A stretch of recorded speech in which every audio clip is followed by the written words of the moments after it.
Tuesday morning இன்றைக்கெலாம் எப்பவும் போல் late பண்ணல. முன்னாடியே ப்ரிப்ரேஷன்லாம் பண்ணியிருந்தேன். மார்னிங் பிரேக்ஃபாஸ்ட்டுக்கு பழைய சாதத்தில் கஞ்சி, அதுக்கப்புறம் கருப்பு கவுனி கஞ்சி, கொஞ்சம் சுண்டல் செஞ்சுருந்தேன். லஞ்சுக்கு வந்து சுண்டக்காய் குழம்பு, சுரக்காய் பொரியல், ஒயிட் ரைஸ் செஞ்சுருந்தேன். சுண்டக்காய் குழம்பு எப்படி செய்யலான்னு பார்க்கலாம். ஃபஸ்ட்டு சுண்டக்காயை போட்டு நல்லா உடச்சிக்கோங்க. உடச்சிட்டு அதில் சீடெல்லாம் எதுவுமே இல்லாமல் ஒரு 3 to 4 டைம் பக்கமாக கழுவுற மாதிரி இருக்கும். நல்லா கழுவிட்டு தோல் மட்டும் எடுத்துக்கோங்க.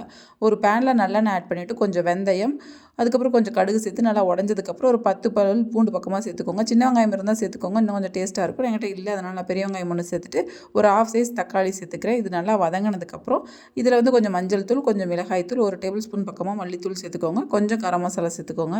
சேர்த்துட்டு அதுக்கப்புறம் கொஞ்சம் பெருங்காயத்தூள், கொஞ்சம் உப்பு சேர்த்துக்கோங்க. சேர்த்துட்டு நல்லா மிக்ஸ் பண்ணிக்கோங்க. மிக்ஸ் பண்ணிவிட்டு இதில் வந்து புளிக்கரைசல் சேர்த்துக்கலாம். நான் வந்து புளிக்கரைசல் சேர்த்துட்டு அதுக்கப்புறம் கொஞ்சம் ப்ளைன் வாட்டரும் கொஞ்சம் சேர்த்து நல்லா வந்து கொதிக்க விடுறேன். அதுக்கப்புறம் வத்தலையும் சேர்த்துக்கோங்க. சேர்த்துட்டு நல்லா கொதிக்க விடுங்க. இந்தளவுக்கு திக்கான கன்சிஸ்டன்சி வரட்டும். வந்ததுக்கப்புறம் கொஞ்சம் வந்து வெல்லமோ இல்லை சர்க்கரையோ சேர்த்துட்டு இன்னும் கொஞ்சம் நேரம் கொதிக்க விட்டீங்க அப்படின்னா நல்லாவே சுண்டி எண்ணெய் பிரிஞ்சு வரும். அந்த ஸ்டேஜில் ஒயிட் ரைஸோட சூடாக வச்சு சாப்பிடுங்க. சூப்பராக இருக்கும். ட்ரை பண்ணி பாருங்கள்.